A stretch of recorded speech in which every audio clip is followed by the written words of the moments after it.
Hello, and welcome to another edition of Heavy Hands. I'm Connor Rebush, your host. With me, as always, Phil McKenzie. Oh. And hello to you, my friend. Well, we've got a week off next weekend. What a shame. No Apex card to talk about. It's crazy because they seem to happen every week, and yet this week there just isn't one. Yep. For some reason, they just haven't packed the schedule quite as tightly as normal. They're just skipping it. I guess they want us to do what we're going to do on this episode, which is to have a nice, strong build-up to UFC 300. I mean, I could have used a nice event to lead in, something to sort of to whet my appetite. But hey, what kind of fights would you want on that kind of on a show like that? I mean, you want maybe a former champion like Jermaine Durandamy against an incredible fighter like Norma Dumont. Would that be the kind of fight that you'd be sounds looking really for? good? Yeah, is that happening? Yeah. Would that be happening at women's featherweight? No. Oh well, I wish it was, but I would still take that. Maybe some, I don't know. Not heavyweights exactly, but not some of these little pussy-ass fighters either. Something sort of in the, is there a medium weight in the UFC? That might just be, yeah. Something kind of medium. That would be good. Maybe a rematch no one asked for of a fight that everyone already forgot happened. That'd be good. To be fair, I haven't forgotten that one happened because it was the... It was pretty dope. Yeah, it was the coming out party for Chris Curtis. Wait, what are you talking about? Just it was. Is Chris Curtis fighting this weekend? Sorry, nothing's happening next week. He stepped on the pit! We're not talking about next week's card. That's the whole point of this joke. UFC 300 is around the corner. It has way too many good fights to bother talking about some of the stuff we just mentioned. But where's the logic in that, you may be asking, because we are going to talk about Weidman-Silva and Aaron Blanchfield. Because it's fresh in our minds. Well, fresh is maybe... We need to cleanse it from them. Yeah, fresh is maybe not the word. It's currently festering in our minds, and we need to purge. So that's what we're going to do. Aaron Blanchfield, Weidman-Silva. Thank you to our apparently legions or legions of French. I knew you were going to do that as well. Nothing if not predictable. Of French listeners who very angrily informed us that having finally changed our pronunciation of Weidman-Silva's name to match John Anik's, that John Anik is dead wrong. And I believe them. I'm not sure I would believe them if it was any other language. But the French... Yeah, they don't joke about that shit. They don't joke about that. There's like one way to pronounce a French word. It is Fiorot. John Anik is wrong, and I'll never trust him again. Unless, of course, he tells me, don't watch another Weidman-Silva fight. In which case, I think I'll be able to interpret what he means and heed that advice. Because this was not good. Sure wasn't. It was at the top of it came at the top of just like a weird and depressing card. Yeah.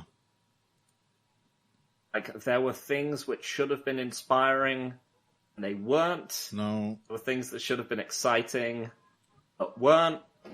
It had a very strange feeling to it, this card, and not a good one. Yeah, I agree, Hector. Yeah, Hector's not pleased.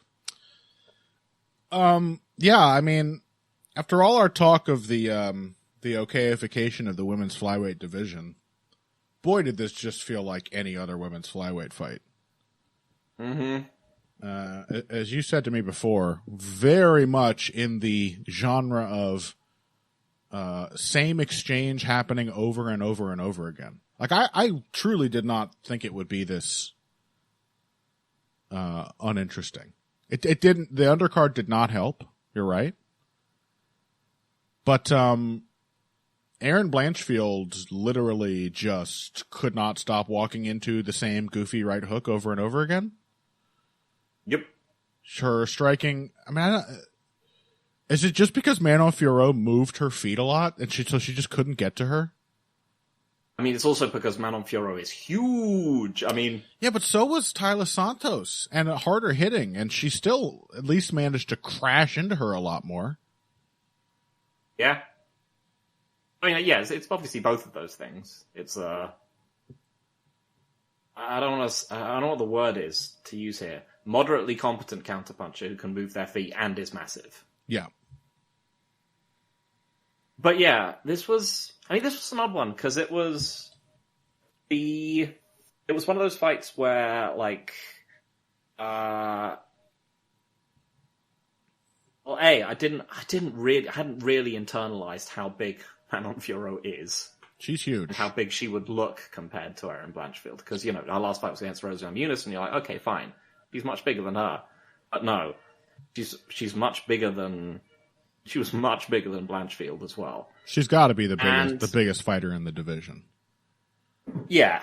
Tatiana Suarez is pretty big, but she's a former strawweight. And, yeah, there's no way. It was also one of those ones where, like... Blanchfield was apparently the favorite. I didn't realize this because I don't really look at the odds. Oh, a bunch of people, all of those who were not French in our comments last week were saying, Blanchfield's going to dominate. So apparently that was the prevailing feeling. Well, guess what, bitch? We were right as usual. Yeah, it kind of goes back to, I think, one of the things which I've sort of learned over years of being wrong. I think one of those little like rules of thumb that I now have, which is always have a really good reason to pick someone to work their way out of a hole. Mm-hmm. Like, if you are pretty sure someone is going to drop the early rounds in a fight, like you have to have very, very convincing reasons for why they're going to pick up the late ones, because there are so many ways that can translate into just like. Not winning the fight. A, they can not win the later rounds convincingly enough. B, they can just get finished. Or C, and this is what happened in this one, they can never work their way out of the hole at all. Mm-hmm. Because they have no way of getting to their opponent.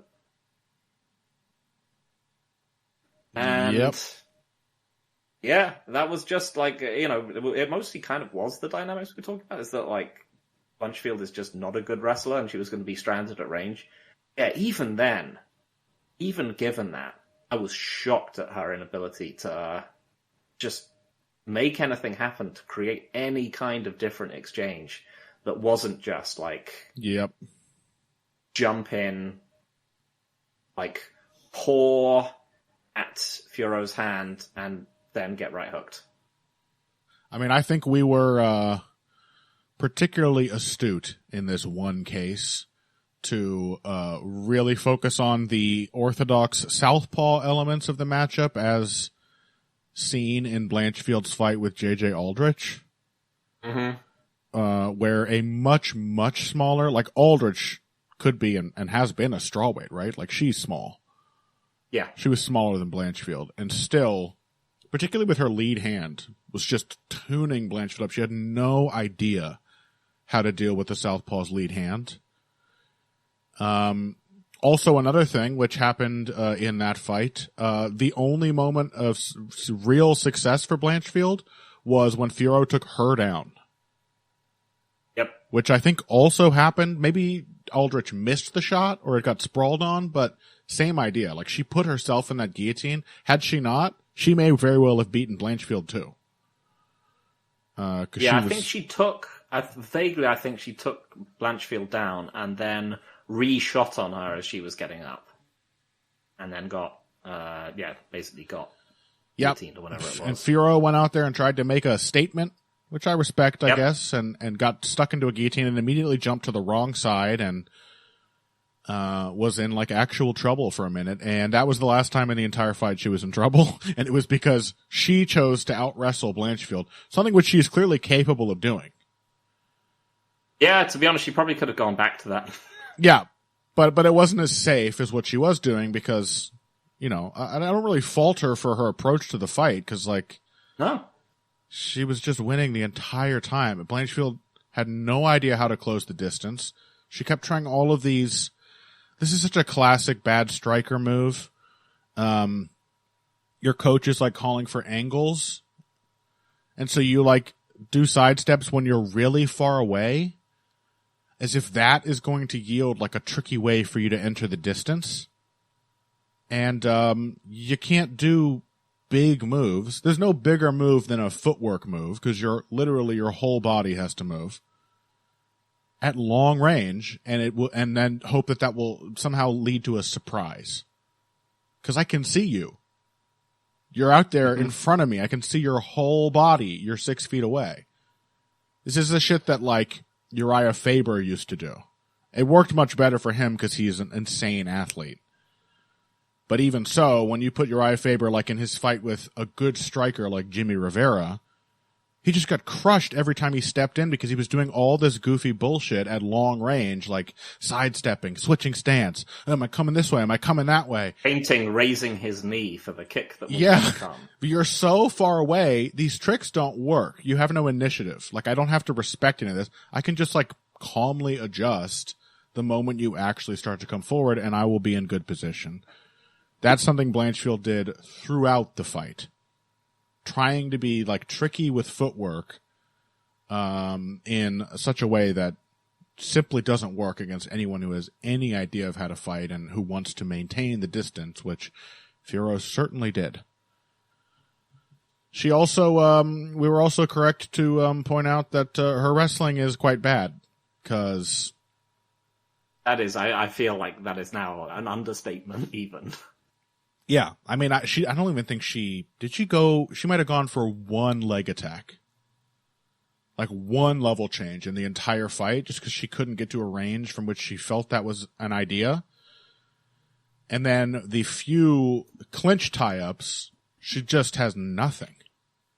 Which we certainly did point out, so we gotta give ourselves kudos when we get one fight pick correct a year, I suppose.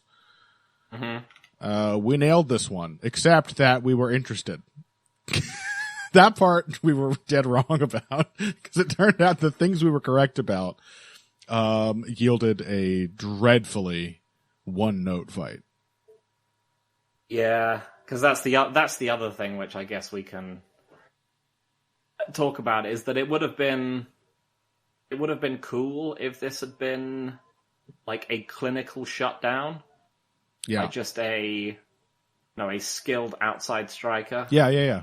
But instead it was just the jankiest, like, it was because it was janky, ugly right hooks the entire time that Blanchfield just couldn't see coming, partially because if she's fought southpaws before, I don't know that they know how to use their lead hand. But yeah, it was that, like, it wasn't like a pretty shutout of a performance. It was just the same ugly punch over and over and over. Yeah, and that is where we can critique Fiorot. I don't fault her for choosing to maintain her distance and pick Blanchfield off on the way in. But I don't know what it was in the Rose Namajunas fight that made me think her boxing was improving. Maybe just because Rose was, like, genuinely getting into range a lot more consistently. Mm-hmm. And I thought Fiorot was much more sort of settled down into her stance in that fight. Although I suppose she kind of started this one that way. She was a lot more, like, flat-footed. I think maybe just whatever improvements she's been trying to make just got shaken out of her by the guillotine scare and then by Blanchfield's constant, if ineffective, pressure. I think she also just realized instinctively that she should be really far away. Yeah. So she was constantly just throwing herself backwards. That Blanchfield wasn't going to feint. She wasn't going to, like, double, triple jab her way in. She was just going to, like, move side to side for a bit and then dash forward before letting anything go. 'Cause really, like, that's all it would have taken to make something interesting happen, is to just run forward punching. Little reckless abandon might have made something happen. Because Fiorot doesn't respond well to combination punching on the back foot. Her chin goes really high. She leans back She like abandons her stance and starts like flapping away. Very late in the fight, something happened to her which will absolutely be the first time she gets knocked out. She got kicked right in the dome because she has this incredibly unprincipled way of exiting the pocket where she dips down to her left and she drops her hands too and just sort of leans away and turns like side on. She gets into the same position that Luke Rockhold got into after missing the jab on Michael Bisping. Yep. Or the same position that Michelle Watterson got into when Rose Namajunas head kicked her unconscious. And now Jennifer Maia and Erin Blanchfield have both come perilously close to just sleeping Fiorot with a right high kick. It honestly makes me think, like, if they rematched and her hand was fine, would Rose actually have a chance of beating her? She can throw a high kick. Yeah. I mean, that was the other thing, is that, like, we've been slightly down on Rose Namajunas, and now, like, she hasn't been very kicky. Is she really going to work at this weight class? Well, now we've seen some of the other contenders fighting. She's not been very kicky so far at flyweight, so maybe her chances are still low. But that is such a hugely effective weapon against Fiorot, a very particular weapon. Yeah, but even other than that, I was like, okay, so she almost beat her with a broken hand, and yeah, Fiorot did not look very good in her next fight, and yeah, there's now fights like Blanchfield where I would honestly probably just favor Rose. Because yeah, I think I would too. Blanchfield might be like able to physically overpower her, but she's not going to. She's gonna have a hard time catching her, apparently. Yeah, she's just gonna run into shit and forever. Yeah, and like I said, it might be a little different. She might feel more comfortable going for shots against A, someone smaller, and B, an orthodox fighter. An orthodox fighter. Yeah, Rose will switch, but she's not a southpaw, really. Mm-hmm. Yeah, honestly. And then everything else, man, Fiorot, like, I've never seen a southpaw with a more awkward left hand. Jerome LeBanner had a better left hand than that, because I'm convinced she's a converted southpaw. She's got to be right-handed. Yep. Because that's almost all she throws. Her left hand, which again I thought looked much better against Rose, she threw it a lot tighter. In this, I mean, she landed it well when she threw it, but I was kind of glad she threw it as rarely as she did, because her chin flies up in the air, her back foot comes off the ground, but without her, like, falling forward. Like, usually the back foot comes up because you've overextended, Hendo style, and flung yourself, but she just sort of, like, this is awkward, like, she just sort of kicks her back foot off the ground. Like, the mechanics are not there. She doesn't have any weight transfer or, like, rotation, no torque on the punch. Like, her hips are just not involved. And she's so tall when she throws it. Her chin literally pops up like Jessica Eyes used to do. Mm-hmm. It's just, you're a southpaw. How is your left hand clearly your worst punch? Very disconcerting. We have only ourselves to blame for this. Well, I mean, again, I guess this is the cost. This is like the monkey's paw of our fight picks. We can be pretty damn accurate, but only if we assume the fight is going to be much more interesting than it turns out to be. Yeah, but also it's our fault for being like, oh yeah, this division's getting pretty decent now. This was a stark reminder. Yeah. I mean, to be fair, we said the same shit about light heavyweight. It's still a somewhat interesting division, maybe, but, you know, we said that around the time that, like, Jamal Hill was becoming champion. So, like, you can't take all the light heavyweight out of the light heavyweight. And this looked like a borderline women's bantamweight fight. This looked like this did look. There's no borderline about it. This looked like a women's bantamweight. Yeah, this is what it would look like if Marcin Tybura fought Cyril Gahn. Mm-hmm. Although that might actually look better. Well, I mean, because there would be some there'd be some knockout potential. Violent. Yeah. Yes. Yeah. So there you have it. Weidman-Silva and Aaron Blanchfield. Yep. Your next title contenders. Okay. Well, I suppose we should take a break at that dispiriting point and then move further onto the card. We are going to talk about some UFC 300 fights going forward. We're going to talk in particular about Davison Figueiredo versus why am I blanking? Cody Garbrandt. Cody Garbrandt. Has that been removed from the card, actually? I don't think so. Oh, no, it's the curtain jerker. Yeah. I literally couldn't find it on the lineup. Yeah.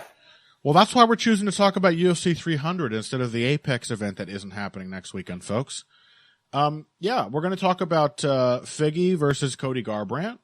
And we are also going to talk about Jalen Turner and Moicano, both of which are on the early prelims of this card. And honestly, it's like there's a couple switches I would make, but it's not that unfair that they're placed that low. The card is actually stacked. So that'll be fun. But either before that or after that, we are also going to talk a little more about this dispiriting undercard from last weekend. So all of that after this. Hey everybody, thanks for listening to this week's Heavy Hands. If you like what you hear, please consider pledging to support the podcast on Patreon. Patreon is basically continuous crowdfunding. You sign up to contribute a certain amount per month to help us with production costs and the like, and in return you get rewards ranging from a mention on the Heavy Hands website to a question or topic of your choice being discussed on the show. We have a lot more in the works to reward you for your help, and we appreciate every contribution. No amount is too small. Just head over to patreon.com and find how you can help out the only show dedicated to the finer points of face punching. Now let's get back to it. I asked Phil. Hello? I asked Phil what we should talk about next, and he said, I really want to talk about Chris Weidman, who has now... He's back. This is the start of his title run. He has now avoided the glue factory by unscrupulous means, doing everything in his power not to get turned into adhesive. Yep. Well, Phil, what do you think? Are you proud of him? Yeah, I'm proud of my boy. Yeah. I don't know, man. He's still your boy. This was one of those ones where the fighter very much cleared the abysmally low bar that I had set for him. Yeah. And much like, I guess, Vicente Luque against RDA. Yeah. It's one of those ones where you're like, he looked much better than probably even more so here because RDA is a genuinely really good fighter. But like, Chris Weidman gutting out an incredibly foul-ridden win over Bruno Silva. Mm-hmm. I was like, you look. How do I explain this? I mean, he looked much better than I thought he would. He was at least aggressive, while still looking terrible. Yeah, he was at least aggressive, which was the whole cornerstone of his style before people started crushing him, and then he tried to get capital T technical. So, that kind of worked. Good call, because it's not like Bruno Silva got defense. Yep. Press him up against the fence and throw big hard punches and then wrestle him and hit him with knees while he's trying to defend the wrestling, and that was all a good strategic decision, and it was nice to see Chris looking confident enough to do those things, I gotta say. Yeah. It was nice seeing him, use his kicks to set up his punches against someone who just wanted to box with him, Yeah. Keeping the right hand shelved by just throwing the high kick, especially because, Weidman's had the problems with his legs and so on. But also, you were just watching Chris Weidman getting into like protracted wrestling exchanges with Bruno Silva and using them to have to like score points by kneeing him in the butt because he couldn't take him down. Yeah, that's not a good sign of his. Like, what is it, Chris? Are you going to become UFC champion again through your striking?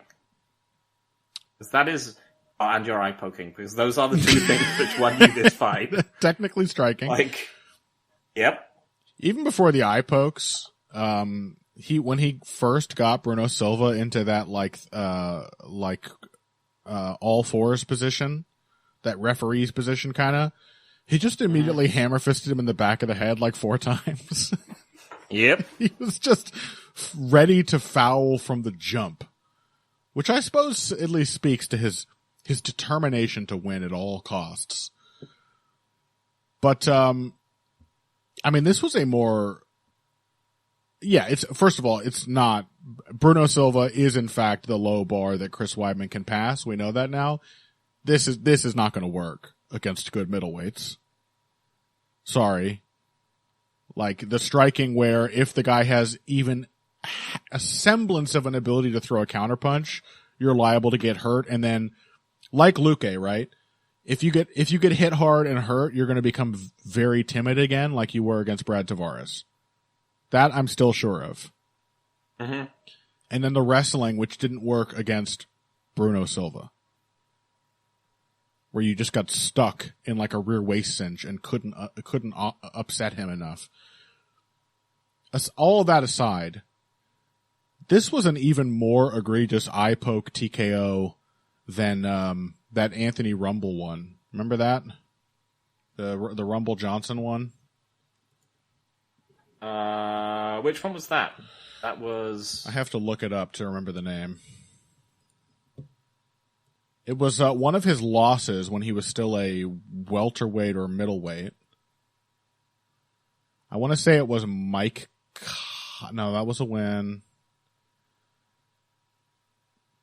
Kevin Burns is a loss. Eye injury, it says. That's funny. Mm-hmm. Yeah, that was one where he got... it must have been Kevin Burns, where a guy threw an uppercut, or what the referee thought was an uppercut, which was in fact just a straight upwards eye poke. Gouged Anthony Johnson in the eye, and then they called that a TKO. Due to eye injury, which is particularly cruel, I feel. Yeah. His eye was injured because he got straight up poked in it. And this one, Chris Weidman hit a Conor McGregor-esque counter eye poke combo on Bruno Silva as he came charging in. Repeatedly stabbing his fingers in. Yeah, 2 quick precision eye pokes. Really smooth stuff. Yeah. It wasn't the only one in the fight. He hit him with plenty. Chris was like shaking his head every time too. Like, no, I didn't poke him. Yeah, it was shaking his head and surreptitiously like shaking the eye ichor off his fingers. Wiping the gelatin onto his shorts. Yeah. And he also did not comport himself well after the fight because he was like, I guess Bruno Silva wanted a way out. Pussy. Basically was Chris Weidman's tone. He just straight up poked the guy in the eye like 4 times in this fight. Yep. So that is what it looks like when Chris Weidman clears a very low bar set for him. Yep. You know what? So, who do you think he should fight next? I think the 2 choices are... I don't want to hear your suggestions. Don't say it. You do now, right? He's poked people in the eye a bunch. What else is he supposed to do? He couldn't out-wrestle Bruno Silva. Yeah. He shouldn't be fighting at all. So basically, I feel it's either Michel Pereira. Oh.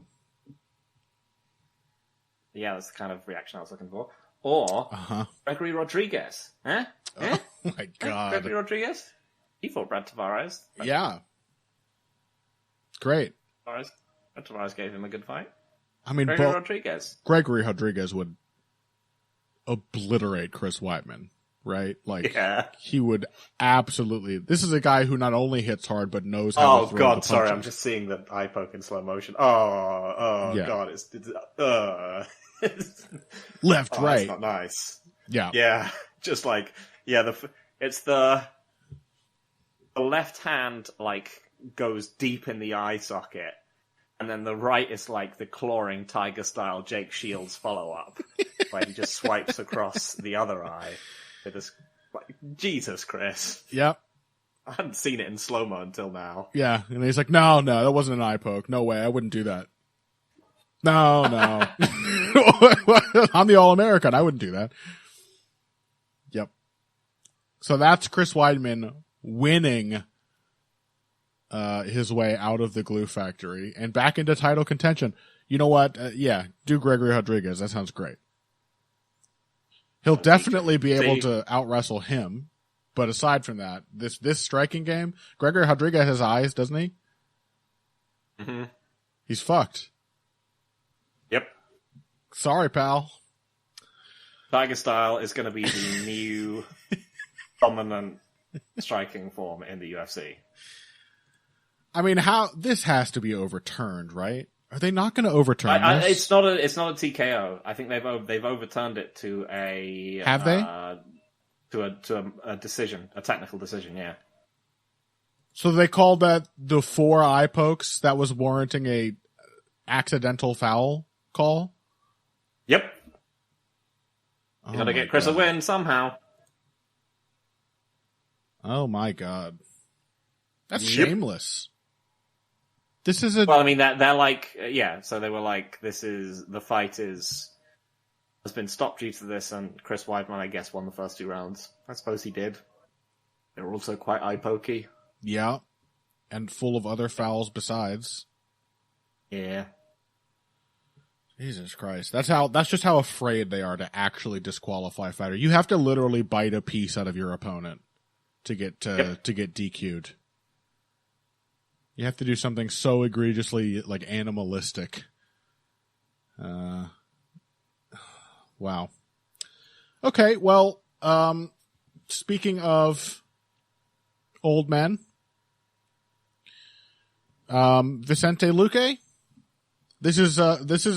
I'm glad you drew the parallel because it's like this is what's happening next for Chris Weidman, right? Yes. Yeah, absolutely. I mean, with the caveat being that like Luque was as I said, like a genuinely good fighter in RDA, and he's not remotely as washed as Chris Weidman, but he is still washed. Yeah. He had a fight with RDA, which in ways that you might have picked that one correctly. I don't remember, but ways that I didn't. Okay. That both of us were like too depressed about Luque's prospects to read accurately. Was a surprise, sort of felt like a good showing at the time. And in a moment he got matched up with somebody else and you look back at it, you're like, was that actually a good performance? And the more you watch that, you're kind of like, no, cause like he's fighting the little version of RDA who like doesn't know how to pressure. And every time Luque tries to pressure, he gets hit once and then changes his mind. And it's like a very slow fight where he sort of like out jabs RDA and beats him by not getting taken down. Yeah. And just by like shoving him around in the clinch. Yeah. And so, yeah, that intuition this time was correct. Because even though the closer we got to this event, the more I was actually nervous about, I was like, did we overpraise Joaquin Buckley? Cause like, he does some real goofy shit. He just runs straight forward like... I mean, I got this one wrong. I think you picked Buckley, I picked Luque. Did you really? Yeah, Buckley isn't good. I'm picking him.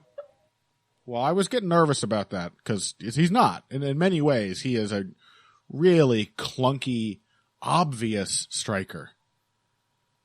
But I was like, hey, he's fast, he's gonna be aggressive. And I just think what I saw in that RDA fight is that Luque just really doesn't like that anymore. And he was frankly lucky that RDA was not willing to try more pressure striking or is just no longer as capable of that. because this was an incredibly reticent performance from Vicente Luque. Well, I mean, this is the weird thing about this one, is that exactly a violent performance from Buckley either. You know, finish aside, it was just a weird one. Like, nothing really happened for much of this fight. Yeah. They both just sort of stood there at range. I think Buckley was doing his Razak Al-Hassan thing of being like, oh, this guy's slow. As I said, he might. He was like, this guy's slow, I'm just going to fight him from the outside. And Luque, yeah, he is slow. Yeah. And yeah, like he's just not an aggressive fighter anymore. He's just waiting for counter opportunities to come to him, as they always will from someone like RDA. And then at some point in the second round, Luque like went for a takedown and it didn't work, and then he just gave up. Yeah. Not casting aspersions, not trying to call it, like, it just clearly, like, he's broken in a way that old fighters get, where, like, he just didn't, you know, I guess there's no way to say he gave up or his heart failed him or something without it sounding like an insult, but, like, it's normal. It happens. Like, you can't be a young fighter forever. But yeah, it was a pretty astounding turn that he just sat there on his back in like a loose half guard or full guard and just covered up. Like, Luque knows that's not the right way to fight off your back, but he just couldn't persuade himself to take the risk not to. He couldn't even persuade himself to try to control Buckley's posture. Yeah, it was really weird, and it felt like a peeling off of everything that Vicente Luque has become. Mm-hmm. Because, you know, I remember when he first came to the UFC, and he was super young, and it was a long time ago, and he was young in his career as well. You know, how old was he? He was like 21? He had only been doing a bit older than that, but he was in his early 20s, and he hadn't been doing MMA for that long. But also, just the main thing about him was that he was a huge glass cannon who would thrash people in one round, or he would get wrecked. Like, I don't think in the first 5-6 years of his career he went past the first round without losing. Maybe he did once. Yes. Yuri Mura, who he submitted in the second round. Yeah. Other than that, he's lost every time. He'd just go out and obliterate people. So, and you know, that's completely fair, because he was, as I said, very young. Yeah. And, you know, you just have to get used to what competition is and all that kind of stuff. But, you know, that perception of Vicente Luque is, you know, long gone. Mm-hmm. You know, very deep into the different layers of who we've seen over the time. And we just haven't seen him for a very long time. And to me, I was just looking, and I was like, is he reverted to being like the really young Vicente Luque who would just collapse if things went wrong? Yeah. Which is strange, because, like, yeah, even in one of his more troubling recent fights, which was that bout with Jeff Neal, he didn't collapse. He just couldn't win the fight. Yeah. But he was, like, Jeff Neal had his little, I'm going to take the second round off moment, and Luque was, like, there for it. He was all over him after a horrible start to that fight. Mm-hmm. And then he got knocked out, which I guess it was the first time that ever happened. Maybe he got TKO'd very early in his career. I think he's been TKO'd before, yeah, but... No, he hasn't. Was he not? No. Jeff Neal was the first guy to knock him out. He got dropped a ton by Stephen Thompson. He got dropped by both... who else dropped him, actually? Brian Barberena maybe dropped him in their fight. Mike Perry must have done. Yeah. But yeah, he never actually got knocked out until Jeff Neal, and that seemed to be it. I mean, that and the medical layoff with the very troubling like brain scan concerns after that. And then yeah, I mean, I don't see how I could argue with you saying that this just feels like young Luque coming back. It's weird how you get to see that. It sort of suggests that it's happening to us all our lives, and we don't really notice it until we're very old. You're like, oh, you're a baby again. But you're just becoming more baby in small ways. The older you get, and when you're in there, when you're a professional fighter, you get to see all those little flaws just get revealed when you're still quite young in your life. Yep. You can learn that, many of the things you've learned have simply been layers over an essential... Which I have long said, right? An essential truth of who you are. Yeah, which I have often said, that like really what most of the... like my ever present take that fighting style is like a character trait, is essentially pessimistic. Cause like, I don't think people change very often, really. I think they learn to cope. I think that's really what you do. Once you've like it's been determined what kind of person you're going to be, you're going to be that person, and everything you do to like fix yourself is going to be by remembering the person you used to be and like actively correcting it. Maybe that becomes habit over time, but it is still sort of in reflection to the essential person you are. I think fighting style, given that is my pessimistic view on humanity's potential for growth and change, I think fighting style is the same. And you basically learn some band-aids as you improve. But all that being said, I think it's still very impressive that Luque has been... Oh, yeah. He's been that guy who went from being the glass cannon to being just, like Charles Oliveira. Yep. Just one of these guys who's just one of the most reliable blood and guts, comeback fighter, action machines kind of in his division. He's had an incredible career and been an unbelievably fun fighter to watch. Mm-hmm. But yeah. Even if it did genuinely look like he just gave up in there, I don't fucking blame him in the least, because he's had horrific brain injuries, and B, I will still always be immensely impressed with Vicente Luque. Oh, no doubt about that. I'm not unimpressed with Chris Weidman either, for the record. Mm-hmm. Chris Weidman also had a much shorter time in the sun, but still a remarkable career in which he showed a lot of potential to grow and learn skills very quickly. That dude was fighting. It's just that the impressive things about many of the impressive things about Chris Weidman, like his inability, his drive and so on, are now obviously, like driving him towards increasingly bad outcomes. Yeah, and only Gregory Rodriguez or potentially Michel Pereira can save him. So, okay, you piece of shit. What do you want to see for Vicente Luque next? Go on, say it. Now, I know you're so impressed with him. You admire him. What do you want to see happen next, you monster?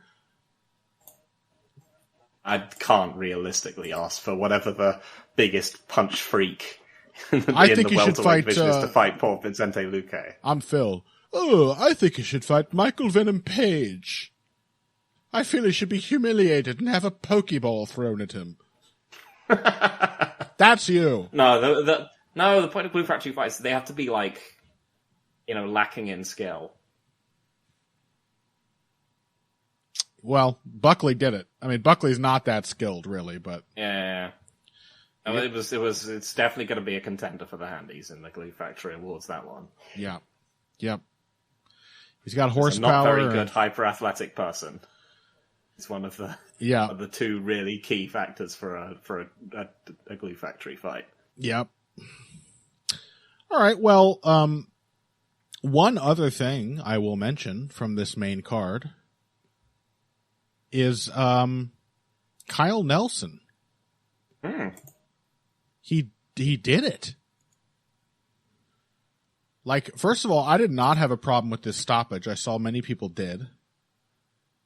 But... whatever. Like, every time I see one of these stoppages like this, I'm like, good. Yeah. I hope this gets normalized in this sport. I don't want, if you're just stumbling around the cage and the other guy just keeps punching you and the fighter calls it off, good. Like, I don't need to see these kind of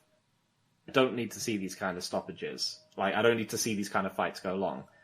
Even if occasionally some of them, might end up turning into a miracle comeback. Oh, the thing is I'm quite sympathetic to the idea that if it had gone on, it's very possible Nelson would not have managed to put Algeo away.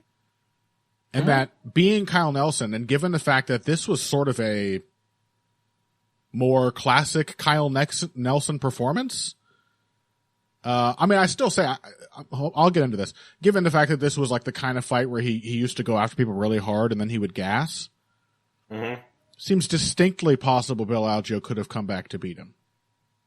Yep. But Bill Algeo was also doing the chicken dance for like half of the 4 minutes he fought with Kyle Nelson. Every shot that hit him, he was on wobbly legs, and it seemed Nelson was only getting more accurate with his shots. So I thought it was a perfectly good stoppage. That's as hurt as a fighter should be for you to stop the fight. Yep. The other thing I'll say, though, is that watching it, I actually wasn't sure that Nelson was doomed to gas. No? Like, not without... He seemed fine at the end. Yeah, he actually seemed fine. And I think it really goes to show that a huge part of that, like, ever-repeating pattern in the first 90% of his career was really, like, psychological more than anything else. That he just wasn't comfortable in there. And he has very clearly learned the comfort that is one of the best boons of experience as a fighter. Algeo was hitting him with some shots, and he had a couple moments where he had Algeo hurt. But as soon as it became clear that he wasn't going to splatter him instantly, he went calmly right back to being like new school Kyle Nelson. Keeping his distance, basically checking kicks and landing his own kicks, and basically waiting for Algeo to surge forward, Aaron Blanchfield style, and then just pop him with a pivot jab and make him reset. He was still doing the stuff that has made him so remarkably successful in between the moments when he was obliterating Bill Algeo with his... I know Kyle Nelson's a hard hitter, but I just haven't seen him put it forward that aggressively in his last two fights that have been so impressive. This was like a fusion performance for me, and I'm very proud of him. I really am. I was sure this was going to be where the track ran out for Kyle Nelson's career comeback. Yeah, it's a little bit like what's his face's last fight, which we didn't talk about, Shabazian. Where you're like, first round TKO was one of the ways that you definitely would win this fight. But this is about as encouraging as a first round TKO from You Can Look in many ways. Yeah, while also being incredibly bad looking in many ways, but that's the very reason that it was so impressive. Yeah, it's slightly different because with the Shabazian stuff, it was like it was not going well for him, and he turned it around. With this one, it was like, Kyle Nelson has still managed to control, managed a controlled violent performance against someone who's good. Yeah. In both cases, they end up with first-round TKOs, and you're like, well, you could technically slot that into the pattern of this guy is a one-round glass cannon, but in both cases, there was a lot to like. Yeah. So yeah, I'm very happy for Kyle Nelson. I'm getting that nervous feeling of I already thought the road was at its end. I was wrong. Now the next one's gotta be it. Right? Mm-hmm. Like, I don't know. Beating Bill Algeo is like, that's a kind of a big deal. Yeah. Algeo is a very established featherweight. So I don't exactly relish the idea of whatever might be next for Nelson, but I also cannot say that he looked at all overwhelmed in this fight. And he knocked out one of the toughest dudes in the sport, so hey. Yep. Okay. Probably Edson Barboza next. I wouldn't hate that, actually. That sounds fine. Something like that. Yeah, that sounds good.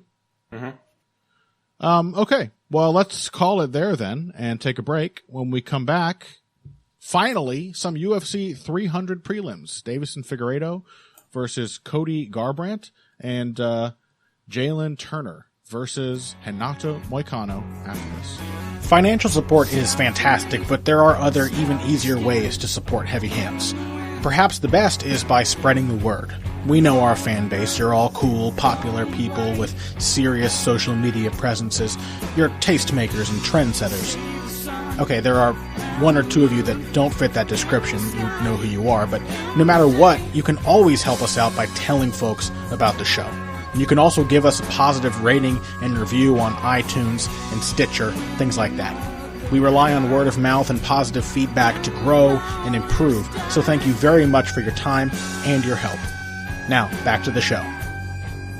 All right, welcome back to Heavy Hands. Let's talk about some bantamweights, I guess. I almost said flyweights because I've got Davison Figueiredo on my screen right now. I forgot. Davison Figueiredo is fighting Cody Garbrandt, which is, in fact, the fight I kind of wanted. And you called me cruel. Who is it cruel to? I like fights where both fighters are shot in some way. Yeah, I don't think this is cruel. I think this is like calling for,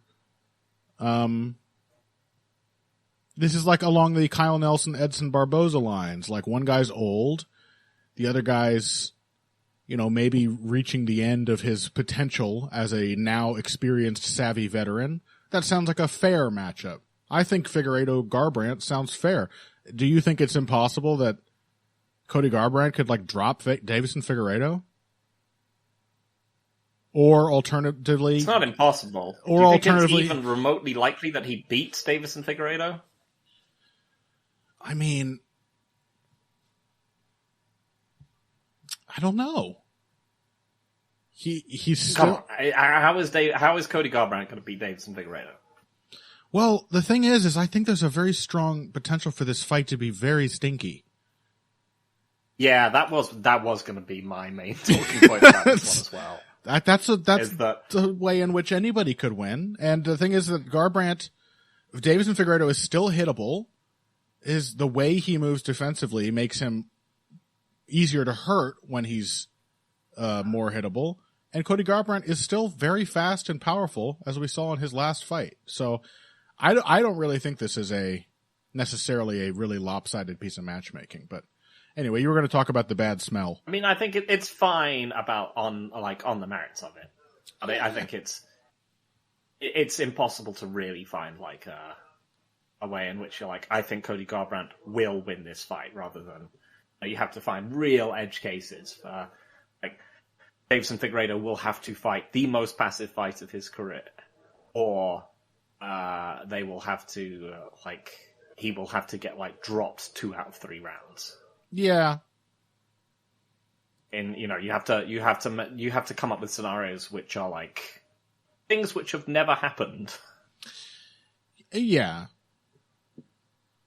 I suppose so. But yeah, I think the main aspect of it is that this is one of those ones, another one, where we're seeing older fighters exceed expectations in their previous fights. Yep. Whilst still actually not looking particularly good. Mm-hmm. I mean, a lot of people seem to really like Figueiredo's performance against Font.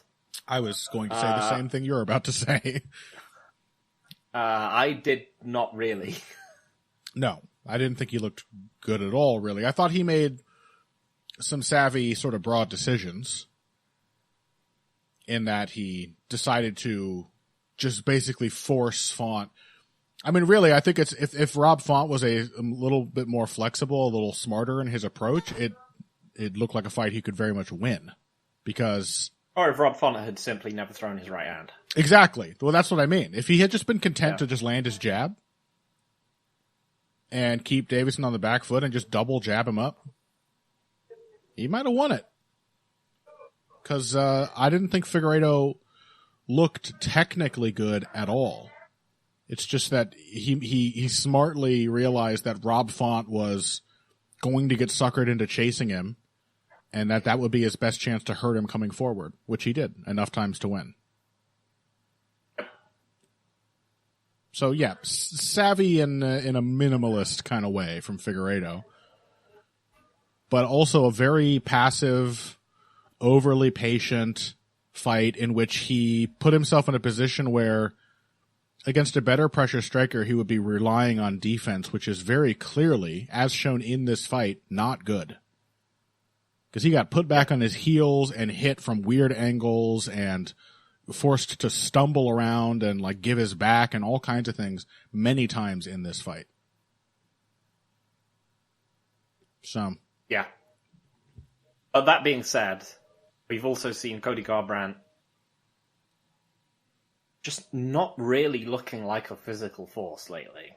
Not really.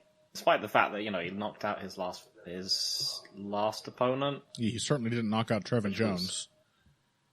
Yeah, but against Trevin Jones, just looked dreadfully passive and then got hurt towards the end. I mean, yeah. Again, the Figueiredo fight was sort of strategically ugly, but it sort of made sense, and it made sense because Figueiredo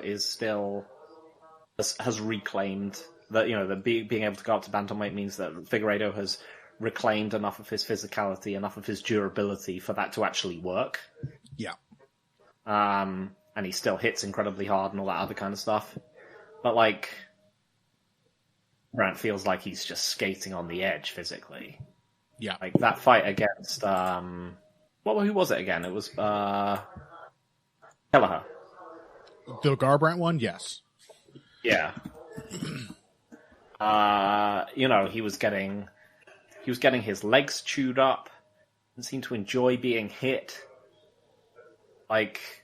Until he's, just suddenly won the fight and just, landed a big shot which put a not particularly durable fighter out. It was very, very 50-50. Well, I said at the time, and I maintain the point that Kelleher made a huge strategic error, which is that he went after Cody Garbrandt too early and too hard. Yeah.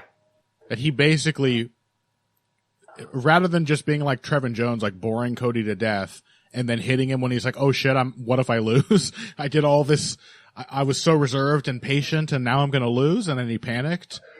Kelleher went after him when he was still absolutely fresh and tightly wound, and basically made him fight tooth or nail. Kelleher made Cody Garbrandt knock him out. Yep. What's happening in the background there, Phil? I think it's some people. Fortunately, it's not the cat. It's someone watching some particularly. Is it a show about a choir of babies? It's probably something about babies. Was it cat? Maybe it was. Scratching Hector's head. That's what Kelleher did. He made Cody Garbrandt knock him out. He was way too aggressive. He tried to extend a bunch of exchanges really early. He basically did to Garbrandt what Garbrandt did to Pedro Munoz? Yeah, actually, that's a more apt comparison. I was going to say he had the same misunderstanding about the matchup as Adrian Yanez against, who the hell was it? Rob Font. Yes, that he was like, oh, Rob Font's problem is that he's chinny. He's chinny. So I'm going to go out there and break him. And that's not really the whole thing with Rob Font. Wasn't really the whole thing with Cody Garbrandt. So. Yeah. But yeah, the main thing really is that of all the things both of these guys have demonstrated in their last few fights, any kind of aggression is not it. Yeah. There is a distinct chance that we get a fight that absolutely sucks, which is, as you said, probably Garbrandt's main chance to win, with the sole caveat being that he is just much more likely to get hurt, even if they're only throwing like 2 or 3 strikes. Yeah. His reaction to Kelleher's low kicks, his reaction, like, Figueiredo is still very, very durable. He's less durable, let's be honest. I mean, I think he got shaken up by Rob Font 1 or 2 times just by being in terrible position. We saw him get hurt a ton in the series with Brandon Moreno. He's, maybe the bantamweight thing, the move to bantamweight has helped, but, yeah, it's just like it's the reaction to the low kicks in this fight, and also the Trevin Jones thing, man. Yeah, that's a terrible. It's the Trevin Jones thing where like Jones threw like one combination, and Garbrandt was so freaked out. Yeah, but if it's a really stinky fight, like Mike Garbrandt, that is his best chance. Garbrandt might like kick him and win a terrible round like that. Garbrandt is a good kicker when he remembers to do it. Mm-hmm. He's a good many things when he remembers to do it. Yeah. Like that jab. Remember when he used to have remember when he used to have a jab? He used it less than Justin Gaethje uses his jab, even back before we knew he was a glass cannon. Like, he still hardly jabbed. Yep. So yeah, I will side with you and pick Deiveson Figueiredo. He seems like he just has way more chances, way more ways to win and way fewer ways to lose. But I think there's a very high likelihood that he tries to have a really negative performance, and that Cody Garbrandt, as ever, doesn't really have many ways of like taking the lead and winning a fight that way. Yeah, I'm basically anticipating a stinky fight where Cody Garbrandt gets buzzed in the rounds, but doesn't actually do anything to change them. Yeah. Like, yeah, just gonna lose those rounds based on 1 or 2 moments, and then can't find a way to change it. Yep. Okay. Well, let's talk about another fight on these early prelims. That being a lightweight bout between Jalen Turner and Renato Moicano. This actually feels cooler to me than the other one. Why is that? Because Jalen Turner's huge and hits really hard, and Renato Moicano is still extremely hittable. Yep. And I do not trust his chin to stand up to Jalen Turner's power. Yep, that is broadly how I speak to it. Yeah, I can see. Why'd you question me then? Like, what do you mean? I mean, because, in many ways, Renato Moicano is a much better fighter than Jalen Turner. That's true. I mean, I will be very interested to see if, like against Drew Dober, if he can introduce his wrestling. And, Turner's gotten better at dealing with that, better at not accepting a bad position and whatnot, but it's still a weakness in his game, his takedown defense and his bottom game. Yeah. So yeah, I mean, I think the broad dynamics of it, yeah, you just have to be like one of the consistent ways that Renato Moicano has lost fights has been when he's at a disadvantage at range. Yeah. Like either because he's up against someone who can counterpunch really well, or he's just up against someone who is big. Yeah. Or who can, cover distance quickly. And, because like you said, man doesn't do a great job of getting out of the way of shots. No, because he wants to counter. Because he's pretty good at it. Yeah. He wants to counter, but he doesn't have the requisite, sense of the danger he's in when he's trying to counter people. He will just start throwing after their first shot, even when they're coming with a combination. Turner has proven to be an increasingly like intuitive, organic striker on the front foot. Yep. Blending ranges, throwing really intelligent combinations, like really feeling his way through pocket exchanges pretty deftly. And, yeah, I think that's going to be a hard thing for a guy who's largely going to get backed up and be content to let Turner take the lead. It's going to be hard for him to deal with. One thing I'll say, I just don't think he's got the. Yeah, I just don't think his game is built to fight someone who's 9 feet tall and incredibly potent. Yeah, we'll be curious to see if he can shoot on him and take him down, because he's obviously an incredibly good top position grappler. And still a weakness of Turner, but mostly it's also the fact that I thought if he got Dober down, he would probably be able to keep Dober down. Yeah. I don't know if he can keep Turner down, and also, like, Turner is even more dangerous than Dober once it hits the feet, and he only just made it past Dober. Yeah. Who I thought was a much more forgiving style matchup. You know, it's a stocky dude with a noted weakness to wrestling. Yeah. Both parts of your game should, at least to some extent, work on him. Yeah, it was the fact that Dober had to, like, fly across range to get to Moicano made it much easier to hit those takedowns early. Mm-hmm. And Turner is so big that he can actually just touch Moicano without really having to chase him.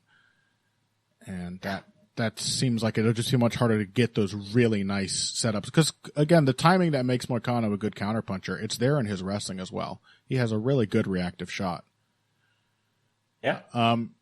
The weird thing is with Moicano, if you look at his record and try to find parallels for like who are the other huge guys he's fought, it's kind of hard to find any that don't feel like they have massive caveats, like massive asterisks. Like probably the best example's got to be Jai Herbert, but like Jai Herbert is really bad at wrestling. Yeah, much more so than Jalen Turner. He still did enjoy some success, like feinting Moicano, drawing out some like pre-counter defensive movement, and then unloading a combo on him. That worked for Herbert quite a bit, particularly as long as he was able to keep Moicano on the back foot. But he just was like hopeless when Moicano wrestled him. I don't think Turner is that bad. I think Turner is also just much stronger than Jai Herbert. Yeah, I mean, I think he's just better at pretty much everything than Jai Herbert, frankly. Yeah, I mean, he's literally 2 inches taller than Jai Herbert, who's a very lanky. He's so big. So I think it'll be interesting. Like I said, Turner's gonna be aggressive. He's gonna be firing shots at the head. We saw his fight with Weidman-Silva. Very many of the same takedown opportunities will likely be there. And he is a much better top position grappler than Weidman-Silva. Yep. So that might just be a round gone if he manages to hit one of those takedowns. Yeah, I mean, he could submit him. I don't think he will, but he could. Then again, yeah, I remember when he first came to the UFC and he fought Tom Ninimaki, I think. Moicano did. I remember who him. I regarded quite highly, and he submitted him. I was like, oh man, this guy's really pretty good. Yeah. So I don't know. I think it's a pretty interesting fight, despite the fact that I really am struggling to find a good way for Moicano to win. Yeah, I think it's stylistically it's just super dangerous for him. Yeah. And yeah, he has to, again, it's like I said at the beginning of the episode, it's one of those ones where you have to pick a really good reason to want to pick someone to fight the way out of the hole they're probably going to be in. Right. Because not only do you want Moicano to be picking up takedowns, he has to be picking up takedowns right away, or he is going to be getting lit up. Yeah. And they're also just a much higher cost for going for those Turner has a great knees and uppercuts. He is a really great tall fighter, in addition to being long enough to touch Moicano at long range. He's really good at intercepting takedowns. So, but Moicano, if Moicano had smoked Dober like he did Riddell, I might have been like, yeah, maybe he can really make this work against, because he can just make his game work against pure strikers. But yeah, it was so nip tuck. Got to pick Turner, probably by finish. Yeah. So that'll do it for this week's episode. At least we got to cover a couple of these. Can't be that well. At least we know in advance that Figueiredo-Garbrandt will probably suck. Mm-hmm. I mean, it'll be an interesting kind of suck. That's the benefit of it being. Yeah, I mean, I care about these fighters. Relevant. Yeah, I care about these fighters. It'll be the kind of suck that I'll enjoy watching it in some way once. Yeah, and then I will never want to watch it again. But we'll be back next week to talk about all the rest of UFC 300. There will almost certainly have to be a bonus episode because, I mean, look at this lineup. We got Alex Pineda, Jamal Hill. Not the best fight in the card, but that's the main event because they're big. Zhang Weili, Yan Xiaonan. Justin Gaethje, Max Holloway. Clearly the best fight on the card. Charles Oliveira, Arman Sarukian. Also right up there in the conversation. Bo Nichols back to teach us about family values. Who cares? But Yuri Prochazka, Alexander Rakic, Calvin Kattar, Aljamain Sterling. I like that. It's a really interesting one. Yeah, and I also love Bobby Green, Jim Miller. Yeah. So we are almost certainly going to have a little something on the Patreon. If you haven't heard it already, by the way, you should check out our Patreon. Last week, I talked to Miguel Class about sumo, which I think we're going to look to make at least semi-regular thing, given that there is a tournament every 2 months in Japan. A grand sumo tournament, that is. So that'll be fun going forward, and we had a very good time sort of trying to introduce you to the sport, assuming you're not familiar with it. And check that out on patreon.com/heavyhands. Make sure you return there next week for the extra offcuts from UFC 300. Also, check out my Substack, facepunching.substack.com, where I will have a Justin Gaethje article, which is very nearly finished, coming out this week, and then at least one more article next week, possibly about Max Holloway. So make sure you check that out. I appreciate your support. The breakdowns are fun. They're long. They're in-depth. They have moving images. I'm allowed to use those now because they're hidden behind a paywall. It's great. Okay. Thanks for listening, everybody. Awesome. Find Phil on Twitter at EvilGregJackson. Find me at BoxingBush. And we thank you for listening. We're looking forward to talking to you next week about UFC 300. And until then, if you came here today for the finer points of face punching, you came to the right place. This has been Heavy Hands.